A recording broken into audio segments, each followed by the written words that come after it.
All right, welcome into another edition of the Patriots Training Campcast. I'm Mike Dussault, joined by Paul Perillo and Tamara Brown, and we are literally right off the field. We haven't even compared notes, Paul. I don't even know what you thought of this practice today. So, I mean, this could go anywhere. I have no idea what you guys think.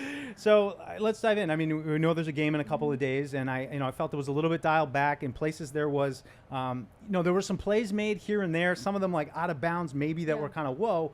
But otherwise, I didn't really feel that great about this practice. It felt kind of like slogging, and again, like you've talked a lot, Paul, about the rhythm of it, and it felt plodding a lot of the times. And there were some big plays that we'll get into that were kind of nice and encouraging. But overall, I just felt like this feels like a couple days before a game. Yeah, and I thought because they were so physical yesterday, I felt like they dialed it back a little bit. It was much more passing today than yesterday, and I thought there was some moments here or there. I think there are times when you see Drake Maye get in a rhythm, and generally those are 7-on-7s, not the full team. But you see it. You see some of the things that people are excited about.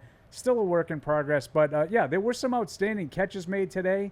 Whether or not they were all in bounds, I think most of them were. There was one toward the end that I'm pretty sure was out of bounds. But, there was a couple of really, really nice catches, athletic plays made during the course of the day. And, again, I thought the defense – more often than not was in control. Yeah, we'll get into it. Tamara, what stood out to you? Yeah, what stood out to me, and I hate to be a little bit nitpicky here, was Drake Maye in the situational periods. I think he's still a bit bumpy there, kind of a roller coaster, especially, I think it was like under a minute, 58 seconds, whatever it was. Ooh, but the supporting cast didn't help him. There were a lot of drops. There was a bad snap. So I don't want to blame it all on him, but those seem to be the areas where he can have some growth. And obviously the preseason game coming up, he'll have plenty of opportunities to get reps. But he is showing flashes throughout practice that are good to see. Yeah, well, let's highlight some of these throws that we're talking about. I mean, 7-on-7 May with a couple. I wrote dimes. It to Booty and to our friend we haven't really seen, Jaheim Bell. Couple nice throws. Again, kind of hard from my vantage point to see if I gave him a touchdown because the first time I've noticed Jaheim Bell in camp. So I figured it'd give me an opportunity to sort of write about him. But, yeah, I know exactly the play you're talking about. Came right at us in the know-it-all tent.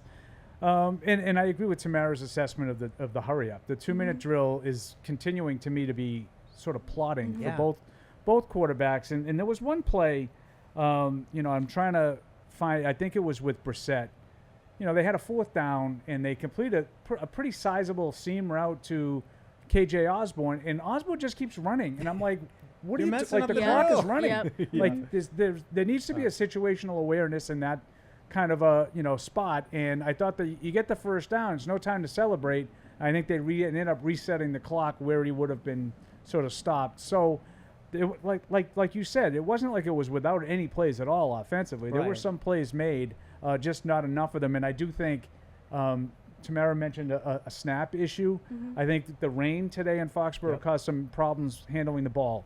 I thought the long snapping, we should add that Tucker Addington was added to the roster.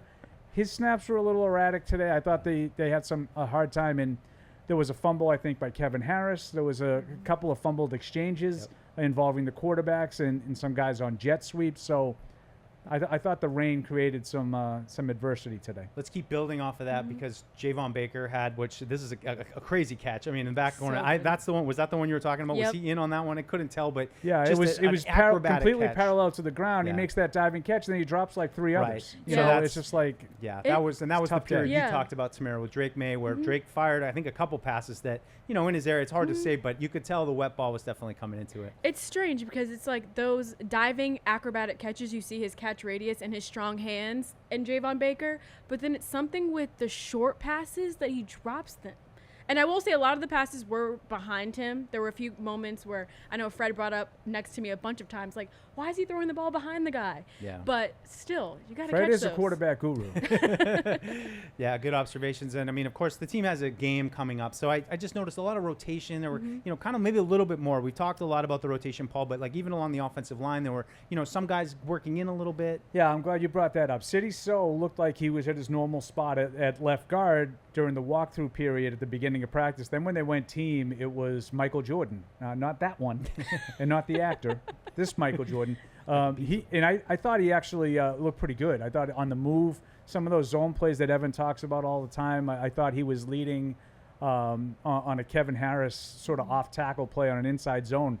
I thought he got out and kicked out and made a big block to remove Jelani Tavai out of the hole, which was one of the rare running plays that I thought looked like it had some positive yardage. So something to keep an eye on there. Vidarian Lowe continues, it's like 5 days in a row now at left tackle for Lowe.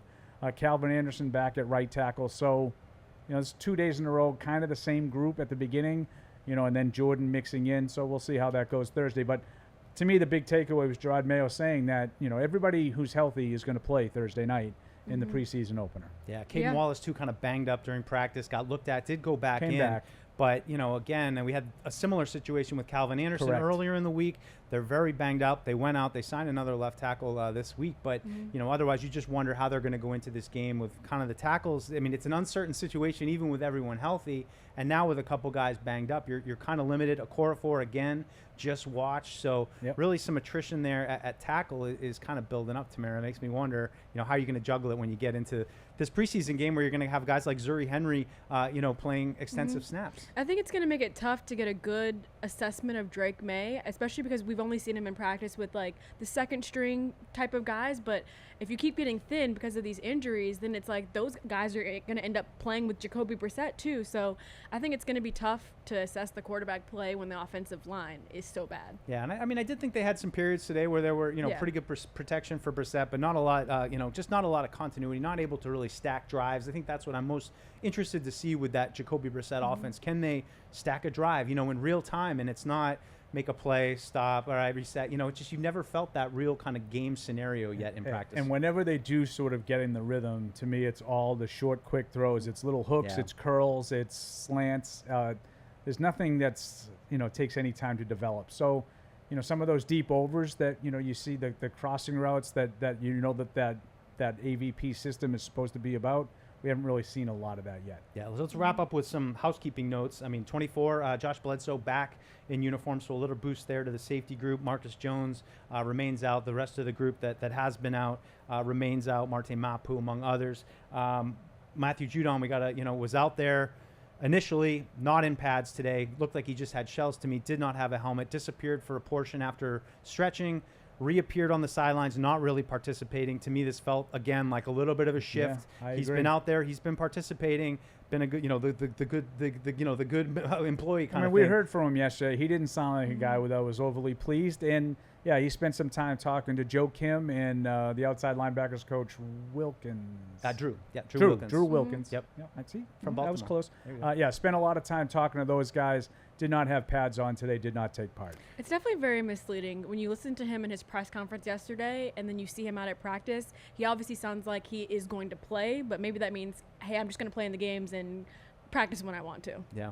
Well, this is it, folks. Preseason has finally arrived, so stay tuned here at Patriots.com. We'll have the pregame show. Paul and I will be on there, and the postgame show, of course. And then these training camp casts will be back next week. We're anticipating maybe Sunday, something going on there. We're not sure, but certainly Monday, and then a joint practice Tuesday. It's hard to believe. Training camp just flying along. So enjoy the game on Thursday night, and we'll be back to wrap everything up for you here on Patriots.com.